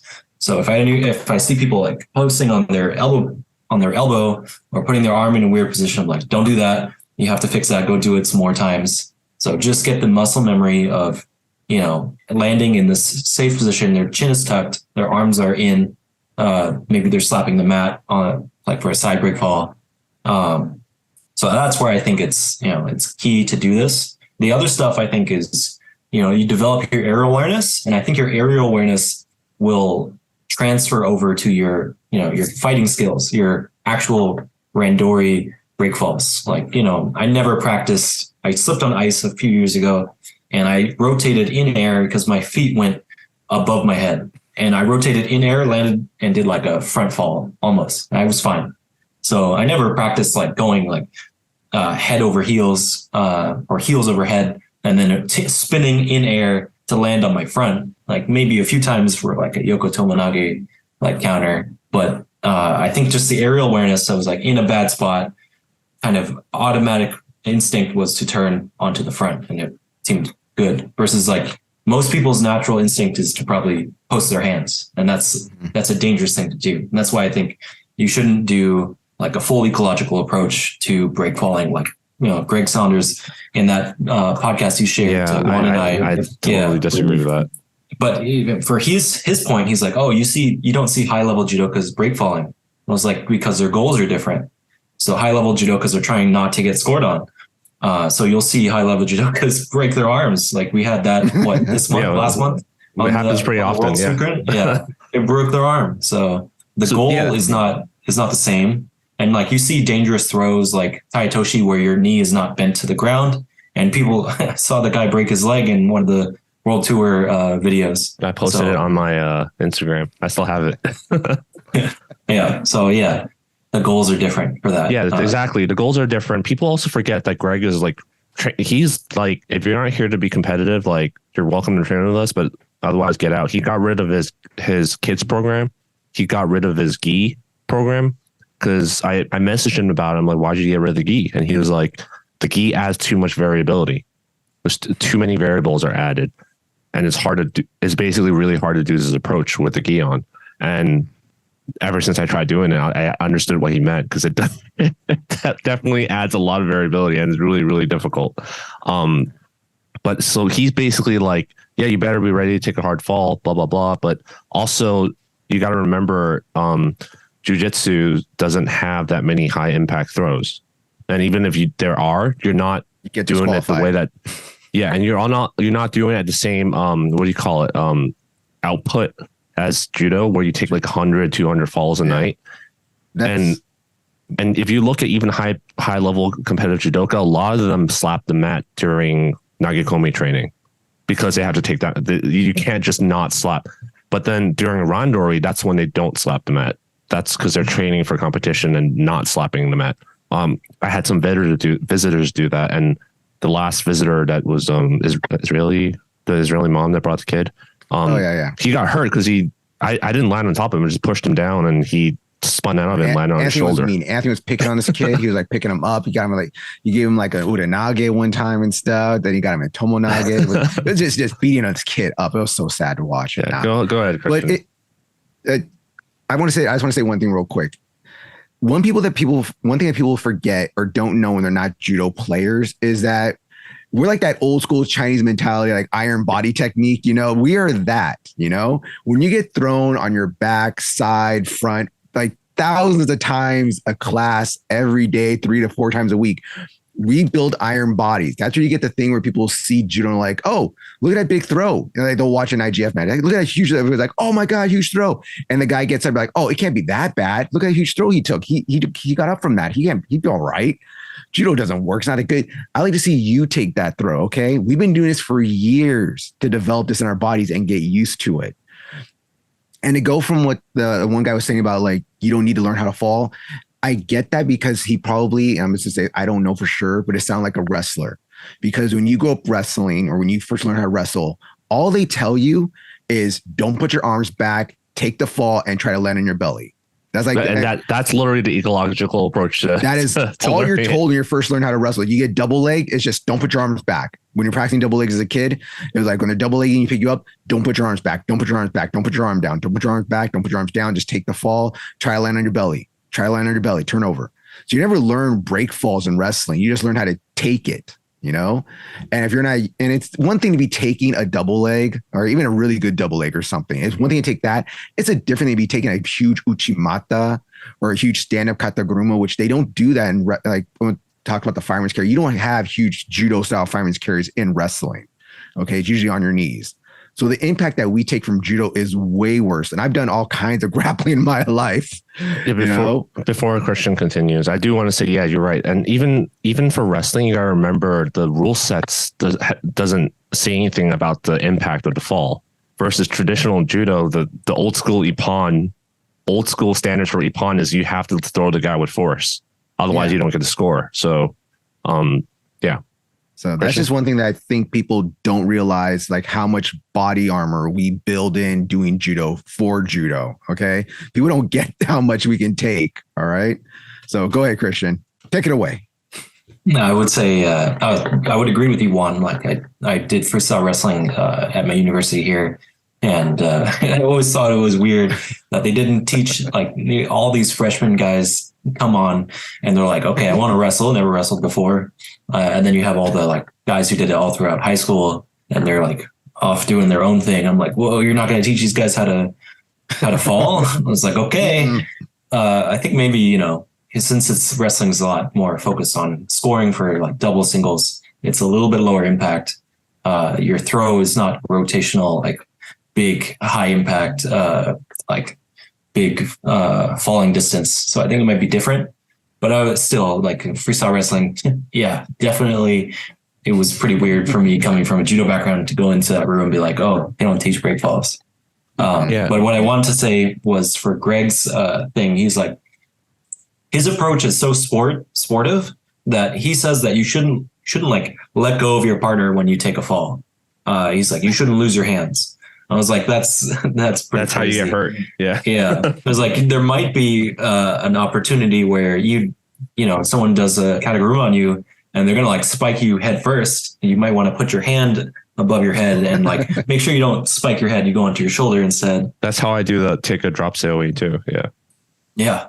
Definitely put your hand in front of your head. Don't just hang on to the person and be like, I'm going to armbar them on the way down. So yeah. I also mentioned it before how I visited a BJJ club one time while I was traveling, and I came in early and I watched their wrestling class taught by a wrestler, and it was a kids wrestling class, and I just saw the kids' heads bouncing off the mat all class long, and one particular kid got high seed, is that what you call it, like a teguruma, and he landed pretty hard, and he's like on the floor, like rubbing his head, clearly concussed, right? The instructor didn't say anything, and then shortly after the class ended, and then he was like, guys, wrestling is a combat sport. You gotta be able to tell the difference between an ouchie and getting injured. No, it is an owie, and every wrestling coach says this. There's a difference between an owie and an injury. An owie you can fight through. An injury you need to go to the hospital. All right. Yep. So what is it? Is it an owie or an injury? Yes. So all right. I grew up my entire life hearing that. Okay. So technically he is right, but at the same time, like, man, these kids are heads Kristian's are bouncing like, what off the hell? How do you grow wrestling? These kids' heads are bouncing off the floor. Imagine they do that like 2 times a week for like years. Like if he dies, he dies. Yeah. So I think there's a better way, but yeah, but back to what I think about Ukemi.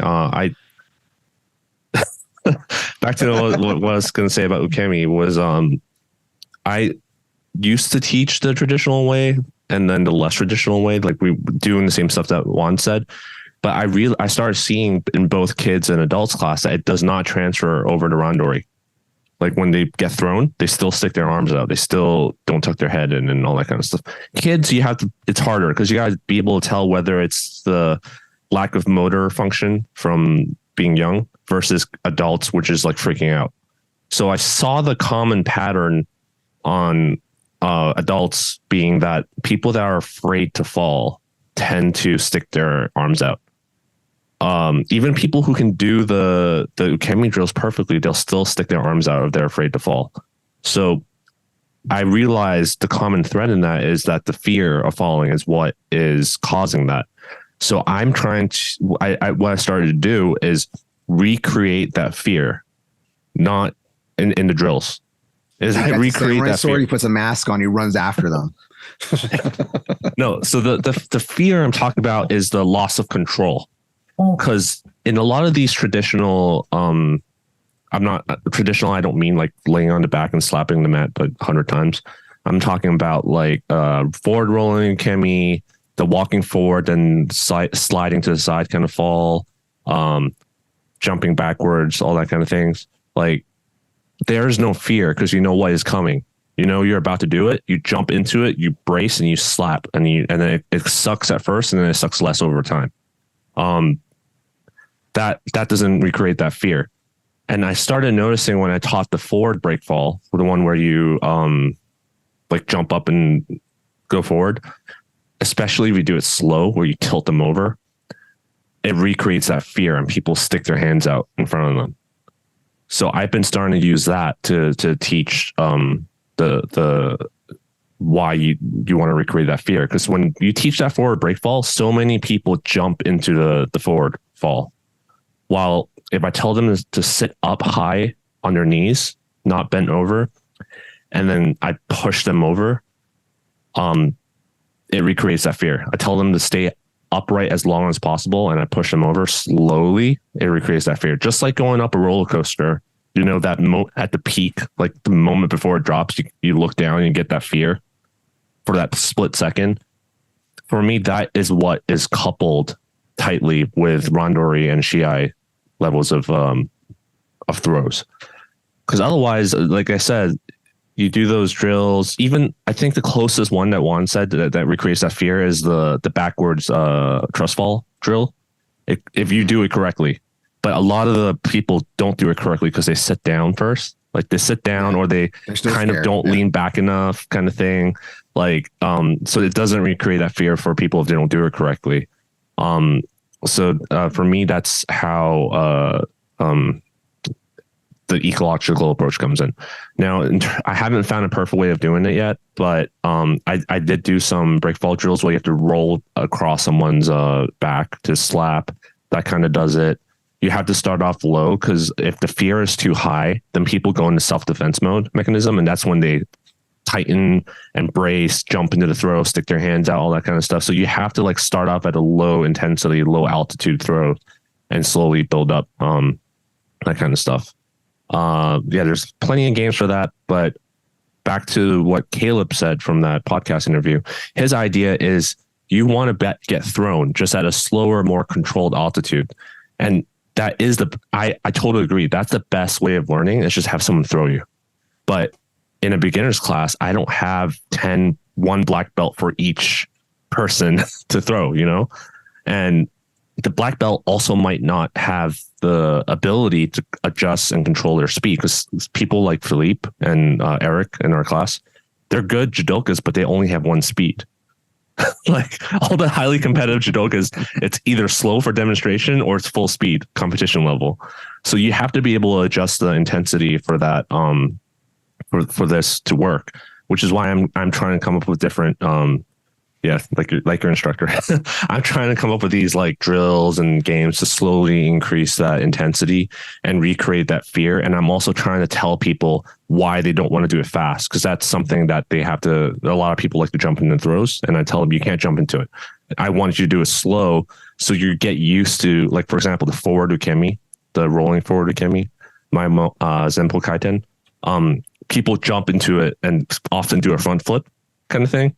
I'm like, no, you have to reach out forward like you're reaching for something, and then get used to the feeling of falling and then rolling as you're falling. You're not jumping into a forward roll. We're not doing like a Hollywood explosion, jump forward away from the explosion in the background and roll kind of thing. Because there's no fear. The fear is the explosion in the background, but there's no actual fear of the loss of control there. More explosions in the background. That's what we need. That Power Rangers explosions in the background. That's what we need, right? Okay, I'll bring it up in the next dojo meeting, and then we're gonna buy some C4. Okay. So Kristian, how do you teach your forward, or how do you teach your chemis in your class? So I started doing. I found because my Sambo class it was supposed to be, the third day for the university judo class. So the university judo class runs twice a week. And they used to have a third day, but over the years, they lost the third day. So, and there was at the university, there was one of my instructors at the university used to be part of the Sambo club, but that was in like the early 2000s and 90s. So I recreated the club, and we do Sambo once a week. So it's like the third day for Judo, just under the Sambo name and Sambo rules. So I found, because I'm getting Judo people who know some stuff, some know less, some know more, but I'm also getting, brand new beginners who are only practicing once a week. So I kind of had to step down things more than I anticipated. So what we do for break falls in the Judo, it's like even more beginner than that. So usually I start, like make a big circle and just like sit on your butt and just get used to slapping the mat, back break fall style, tuck your chin, slap the mat. And then you work up to, from a squat. Then you work up from, as soon as you're comfortable, do it from standing. And then you start to work in, your regular throws. You'd be like, hey, this throw, you can end up in a back break fall. So if you do like Ochigari, and you could land in a side, but worst case scenario, you'll end up in a back break fall. So you have to have this good. Or if it's like a pickup double leg, you might need it there. Same thing with the side fall. So I like the side fall from the ground, just like really, really basic, just turn side to side and end up in the shape. And I watch them, I'm like, the shape of your side fall is not good. So if you get thrown from height, you want to be in the shape as you go down. This is just like if you take kataguruma in the kata, you better be in the right shape when you're falling from, falling from height. So, because if you're not, it's going to be a bad time. And eventually, you can start to get them to have, more explosion from like their hips going side to side. Then you can do like walk forward, fall to the side, walk forward, fall to the side, from a squat, fall to the side. That's generally how I do it for like back and side. And then, same thing, what most people probably do for Zenbo Kaiten for the forward rolling break fall, one knee up, go forward. We used to have these awesome yoga balls, which are really, really good for helping teaching beginners how to do it. You're like trace a line from their pinky, cross their back to the hip. You're like pinky to far hip, and you're just like give them the ball and they can do it. So yeah. I've seen that. I don't know what the center did with the yoga balls, but I should go find them because they were nice. Yeah. I pulled the yoga ball out as last resort for people who really, really can't get it. Yeah, but because we only have one yoga ball. That's the constraint we have for teaching, right? But well, we have three. You can try to use one of them is a peanut. We can't. That's not. Like, and the other one has a handle on it. So if you stick your hand in the handle. Yeah, I you just reminded me. I really need to make that Ukemi video because it's I can't teach it in class because it'll bore the shit out of everyone. He's been talking about this for like a year. A year I now. know. A year. I kept having health. I kept having health problems, and then I was going to record in my garage, but then it rained all the time, and my garage leaks, so I couldn't lay the mats out when it rains. We had a lot of rain in LA for those who didn't know this past winter, but yeah, but I try to impart what you said, like other than the fear of falling, recreating that, there's a lot of little details I try to explain to people so that when they take the fall and it sucks, I want them to figure out what went wrong themselves, because I can't be watching 15 people and correct every single ukemi while they're all doing it at the same time. So I'm like, look, every time you fall, I want you to look at yourself and see what you messed up on and fix it before you get back up. So you have to be able to explain to them, okay, hand is here. Why is it here? Like, versus just telling them to slap the mat. That's like works for the most part, but they don't remember why they need to do it or what went wrong. Like, for example, recently some beginners were complaining about their knees hurting from falling. So it's because they weren't there for when I explained what the feet position should be like and why. Did you ask if it was an owie or an injury? I should do that, huh? But yeah, I need to explain to them because if you fall and your feet don't look like this position, then you just took a bad fall. You take like 50 of them during class and your knees are going to start hurting. So that's something that is the boring part that should replace the slapping on your back kind of thing. Because that is totally decoupled and useless. Like I totally agree on that. That if you're just the whole old school Japanese style of laying on your back and then slapping and tucking your chin in as you slap, or sitting on crouching down and rolling back, which I still do in class just so people know what to do in other classes. But I think it does nothing for teaching people how to fall.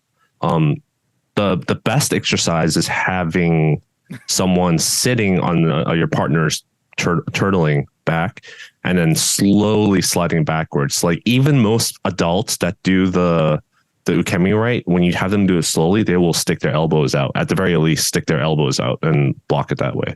So you know what, Kristian? I'm gonna make some advanced judo falling videos for me, and you can watch those ones. Wow, what an interview! You learned a lot of stuff from that part A. Yeah, so I didn't expect it to go that long, and we didn't even cover all the topics. We only covered probably half of the stuff, and I hope it piques people. Yeah. Oh my God. I hope it piques people. Well, we're saying this as in just the part 1 right now, right? But the whole part 2 parts only covers the half of the stuff. But hopefully it piques people's interest into listening to the second part and also maybe read more into it and apply it themselves. I'm also glad that it went that long, because now we don't have to think about what to talk about for the following week. We don't have to record ahead of time for my trip. I can just cut this into 2 parts and go on my trip and not worry about it. So yeah, it's real easy for you. That's good. All right. So with that, please remember to like, share, and subscribe. You can follow us at Tatami Talk on Instagram. You can follow us at Tatami Talk on YouTube. If you have any email, you can email us with any questions, things you want us to talk about, things you want to talk about this episode about ecological training. Please send it to us at tatamitalk@gmail.com. If you want to follow me, you can follow me on Instagram at @Jerry_Juan. You follow Anthony Throws on Instagram. So Anthony, is there anything else? Anything I'm forgetting? Yeah, I just had a thought. This is going to be in the next opening for the part 2 we're going to do. Is that I see a lot of YouTubers actually say, don't forget to hit subscribe and like and the bell and all that kind of stuff. So we should do that in the next episode. So in the beginning? Yeah. Because smash that like button. All right. Yeah. All right. That's it. So with that, don't forget to smash that like button and slap the mat.